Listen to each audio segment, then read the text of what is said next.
Chapter 12. I slept better that night than I had in weeks. When I woke up the next morning, sometime after 10, Noah was sat up, awake, watching YouTube videos, and I was snuggled into his side. It was a good way to wake up. "Morning, sleepyhead," he said, dipping his head toward mine as I went to kiss him. He tasted like toothpaste, so I guessed he'd already gotten out of bed, and I probably had morning breath, but neither of us really cared. I smiled against his lips. "I've missed you," I told him, then broke off to yawn. I missed this. "Watching videos in bed first thing on a Saturday," he joked. "Waking up with you." His smile stretched wider, and so did mine. Noah paused the video and set his phone aside, rolling on top of me and holding his weight on his elbows. I slipped my arms up his toned chest and over his muscular arms, pulling myself closer against him and pressing my lips to his. Whenever we kissed, it filled me with the same euphoria it had the first time. Why did I ever doubt this relationship? I must have been crazy. I'd thought I had missed Noah a lot over the last few weeks, but now that I was here with him, I realized just how lonely I'd been without him. There was nothing wrong between us. We weren't just good. We were perfect. We just needed some time together. That was all. The rest of the morning was lazy, cozy, and completely idyllic. At some point, I worked up the courage to ask him of the dance. "Noah?" "Yeah?" I gulped, wet my lips. My mouth had turned dry. There's a dance soon, at school, the Sadie Hawkins dance, and I was wondering if you'd come home for the weekend to go with me." Noah sighed, looking away from me. My stomach sank. He didn't need to answer me. The sigh was answer enough. This was exactly what I'd been avoiding asking him, because I'd been dreading this reaction. "I would," he told me, voice full of apology. "You know I would, Al. But this week was a one-off. I can't keep coming back here, especially for a high school dance. It's too much time out of studying and football, and it's not exactly cheap to keep flying back and forth. But..." I took a breath and sat up slightly. "I really want to go to the dance with you, and I hate going so long without seeing you. It's hard, you know." "I know," he said, scowling. "It's hard for me too. I miss you. But I can't just come back every time you guys have some dance, or a party, or whatever. And Sadie Hawkins, it's in November, right? I'll be coming back just after that for Thanksgiving." I was about to argue again, but bit my tongue and sank back onto the bed beside him. Both of us were stiff. The silence awkward, bordering on tense. It was just a dance, I tried to tell myself. It was no big deal. It made a lot of sense why Noah wouldn't come home for it. But was it so bad of me to want to spend more time with him, or go to a dance with him? Noah leaned over to kiss my temple, arm wrapping around me. "Maybe I'll be home around the summer dance." It was a peaceful offering, and I took it, nodding and turning to kiss him again. Even if all I wanted to do was wriggle out of his arms and pull on a hoodie to hide my face in, his rejection sitting like a stone in the pit of my stomach. Lunchtime, we headed downstairs for something to eat, and Lee was in the kitchen making a sandwich. "Hey," he said. "Did you know he was coming home this weekend?" "No." I'm right here, you know, Noah said. Did you hear something, Shelley? Lee looked around, melodramatically, and I bit back a laugh. Just the wind. I think your mom left a window open. Noah sighed, walking past me and opening the fridge to pursue the contents. Where's the apple juice? We don't have any. But we always have apple juice. You are the only one who drinks it. And Mom said there's no point in buying it if nobody's here to drink it. So much for empty nest syndrome. I think that only kicks in when I leave, too. Noah took some orange juice, no pulp, from the refrigerator, gesturing with it to me in question. I nodded. There's no bacon either. Mom's got us on a new diet. We are all cutting down on red meat. Something to do with Dad's cholesterol, I think. God, it's like a different place back here. I think there's some turkey radishers. That's not bacon. Mom insists it's the same thing. Lies, all of it. I couldn't help but smile at them. I'd forgotten how Lee and Noah got on almost as well as Lee and I did, if not better in some ways. Once we'd eaten, Noah announced that we were gonna go back upstairs and watch TV. Lee snorted. Watch TV? Right, sure. Don't forget to use protection. Don't do anything I wouldn't do, Idritra. I blushed, ducking my head so my hair hid my reaction. Noah smacked Lee across the head and told him to mind his own damn business. Before Noah shut the kitchen door, I heard Lee making elaborate gagging noises. I turned around on the stairs to stop Noah, shushed him, and then giggled loudly. Noah, stop it! Not on the stairs! You guys are so gross, Lee yelled. Ooh, Noah! I threw in an exasperated moan. You were off my Christmas card list, Shelley. Love you too, man. You guys are so goddamn weird, Noah muttered, shaking his head. I grinned at Noah before I walked up the stairs ahead of him, and he tapped my butt lightly. When I glanced over my shoulder, raising my eyebrows at him, his eyes were skirting the walls, and he whistled, feigning innocence. I turned back, carrying on up the stairs, and he smacked my butt again. I skipped up the next few steps and felt Noah swipe at me again, but his fingertips only caught the edge of my shirt. He laughed, chasing me up the stairs. I heard Lee yelling, You kids keep it down up there. You are disgusting. I hate you both. But it only made me giggle, and I kept running just out of Noah's reach until he tackled me onto his bed, whirling me onto my back before lying on top of me to kiss me until I was sure that nothing in the world felt as blissful as this. I'd gone downstairs to make myself some coffee. Lee had gone to see Rachel. Apparently her parents were away at a relative's wedding, and she was planning a big evening in, complete with candles and takeout and a movie. She told me this might be the night, as in the night they finally had sex. Lee and Noah's parents were still out at their friend's anniversary celebration. They'd stayed the night in a hotel up there and weren't due back till later tonight. On my way back upstairs, I was silent. I was walking slowly anyway, because I'd filled the mug too much.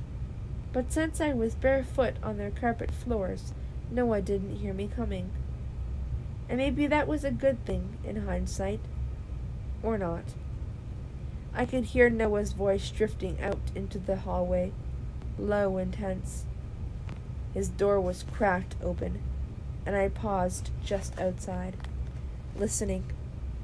He was sitting on the edge of the bed facing the window, his back to me and the door, his cell phone pressed to his ear and his head bowed. I could see him, his hand knotted in his hair. His shoulders were tense. Something was wrong. And I stopped to listen. Okay, so I probably shouldn't have been eavesdropping, and I knew that. But the urgency in his hushed voice intrigued me enough to stop and listen in. Yeah, I'm with her. She's downstairs. What? No. Of course I haven't told her. No, not yet. It's not the right time. No, look. I'll tell her at some point, but not today. She doesn't need to know. Well, no, fine. Okay, maybe she does, but... He sighed, and I watched him run a hand through his hair again. What? You gonna ring her and tell her yourself if I don't? He scoffed. Right. Listen, Amanda. It doesn't mean anything. Elle doesn't need to know. Amanda. He was talking to her. About me. The blood stopped rushing in my ears, and I was surprised I didn't drop the coffee when my heart plummeted. I felt cold all over. I'd known, hadn't I, that something was wrong. That things were weird between us. It wasn't just the distance, it was... It doesn't mean anything. It's not the right time. She doesn't need to know. It doesn't mean anything. I pushed the door open, knowing the creak of the hinges would let no one know I was back from making myself a cup of coffee. He twisted on the bed to look at me, a stiff smile on his face, but it dropped away in dismay when he saw my expression. Oh, shit, he muttered into the cell phone. His voice clipped in rescue. I've gotta go. I'll talk to you later, or something. He hung up, tossing the phone onto his pillow. He stood up to face me. I walked over to the nightstand, my limbs stiff but not paralyzed. At least, and set down the coffee before I either dropped it or threw it in his face. That was her, wasn't it? I asked, my voice void of emotion, but shaking ever so slightly. Noah bit his lip, looking more nervous than I'd ever seen him. Elle, how much of that did you hear? Wrong thing to say, buddy. Was that her? The girl from the photo? I couldn't bring myself to say her name. I hated her too much right now. Yes, that was Amanda, but it's not what you think. Oh, you sure about that? Yes, he said, almost snapping, but his voice was earnest, and his hands were palm up, held out toward me, begging of me, pleading me to listen, hear him out. My heart was pounding fiercely, and my hands shook. I know what you are thinking, and I already told you. Nothing happened with Amanda. I swear. Nothing is happening. How do you expect me to believe that? I stumbled back a step, as though his words physically repulsed me, and my eyes filled with tears. I couldn't cry.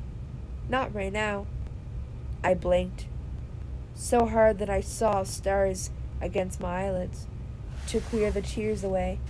After what I just heard, I knew you were hiding something from me. You were on the other side of the country, Noah. For all I know, you've forgotten all about me, and this visit is some last-ditch effort? You were overreacting. Am I? With the history you've got? It was a low blow, and not even fair. He had a reputation as a player that was mostly all talk. And as far as I knew he'd never cheated on anyone. But I couldn't control the words coming out of my mouth. His words kept punching me in the gut. It doesn't mean anything. She doesn't need to know. What else could that even mean? I put a hand on my stomach, even though I wasn't sure where I hurt. My head was spinning. My legs were probably going to give out any second. It was like a mountain had been dropped over my chest. I needed to scream or cry or I didn't know what. The imploring expression on his face dropped away in an instant as my words hit home, and both blue eyes were suddenly ice and narrowed at me. You don't trust me. I felt awful in every way possible, but my voice was biting, and I couldn't seem to stop talking.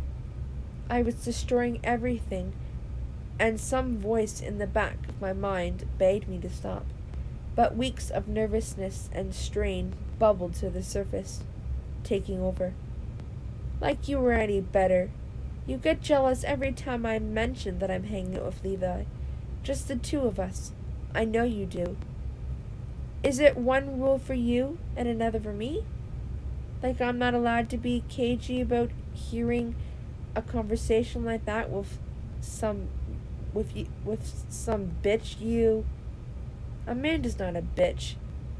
Stop defending her. Stop talking about her. I don't want to hear how nice she is. I was practically screaming now, and I was so glad that nobody was home. Do you have any idea how humiliating that was for me? Everyone saw that picture online. Everyone knew, and they assumed that we must have broken up. I know, Elle, and I'm sorry, but you have to believe me when I tell you, again, that nothing happened, and nothing is happening or is going to happen. I don't know how else I can say it. Amanda doesn't mean anything to me like that. She's just a friend. A friend you didn't tell me about? You're the last person who should be getting jealous of a girl I'm friends with, he snapped at me. Look at you and Lee. That's different. You know it is. He scoffed, shaking his head. And Levi? Do you tell me every time you hang out with him? I gripped my teeth. Why did Levi have to... What did Levi have to do with any of this? We have lab together, classes together. It's intense. You wouldn't understand. Maybe it was a fair comment, but it felt like a stab in the stomach. What? Like I was too stupid? Like he was so much better now he was in college? Like I wouldn't get it, but Amanda would? Why were you on the phone to her, I asked. Why were you on the phone to her, I asked. Quiet. Now, the yelling had taken it out of me. And so had this last comment. What was that about? Because if it's not what it sounds like, then please just tell me. Noah opened his mouth to answer, but words appeared to fail him, and he faltered, looking away. He closed his mouth, definitive, not answering me. I shook my head. I wanted to believe him. But when I closed my eyes, I could see that dumb photo. Her arms around him, his around her lips on his cheek, leaving an imprint of ruby red lipstick. The drunken grin on his face. It's intense, he'd said. What did that even mean? Nothing good, judging by the way I felt right now. Please, Noah, just tell me the truth. All I got was silence. Then he sucked his teeth, took a breath, and kept saying nothing. I watched him. The way his shoulders sagged, the torn expression on his face, the fact that whatever the hell was going on, He couldn't talk to me about it. Wouldn't talk to me about it. The longer I waited, the worse it got. My mind raced, picturing them in promising positions, imagining them laughing together, cozied up in some cute little coffee shop, or on the quad in his dorm, or my whole body felt weak, and my head felt heavy. Noah closed his eyes, refusing to look at me, and suddenly the rift between us wasn't just a small crack we could patch up with a surprise visit home or more video calls. It was a chasm so deep and so wide I didn't even know who I was looking at right now. This new, mature Noah, who refused to talk to me and kept secrets from me, was a stranger, and everything I'd been worried about since he'd left for college. I heard the next words come out of my mouth, as if somebody else was talking. My voice was dead, flat. I don't think this is working out. I counted 4 heartbeats of silence. Noah was holding in his breath. I knew, because I was, too. And it was so silent between us that I should have been able to hear him breathing. All the tension, the anger, even the pleading had drained from his face, leaving his complexion ashen. I couldn't look him in the eye, so I focused on the frayed hems of his jeans, and where a loose thread brushed his bare foot instead. What? He sounded like he was being strangled. I winced. I can't do this any longer. Do what? This. Us. I can't do it.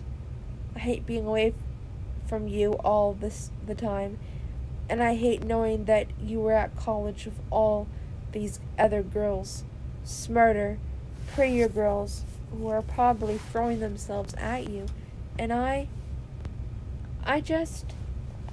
You don't trust me, he filled in, every syllable carefully controlled. I want to trust you, I tried to explain, my voice breaking.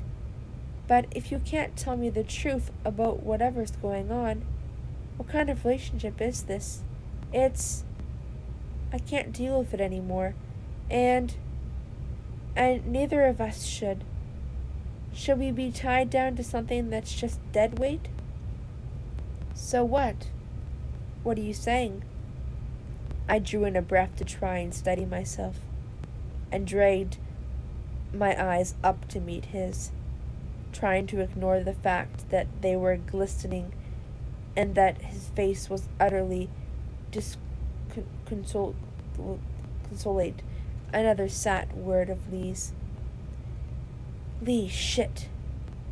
How is Lee going to take this when he found out? How would I even tell him? Would Noah tell him first? Would Lee have to take sides?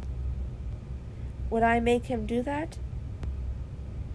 After everything I put him through by lying to him when I first got together with Noah? Elle, I couldn't keep doing this. It hurt too much. I'm saying that this isn't working out, and we should break up. This time, I counted 3 heartbeats of silence. Don't do this, Elle, he whispered. Tell me what's going on. I just can't right now, okay? It's complicated. I shook my head. It wasn't the right answer. It wasn't good enough. It wasn't enough to keep the tears out of my eyes. We can fix this, Elle. Please. No, Noah. I don't think we can. Otherwise, you'd talk to me about something like this.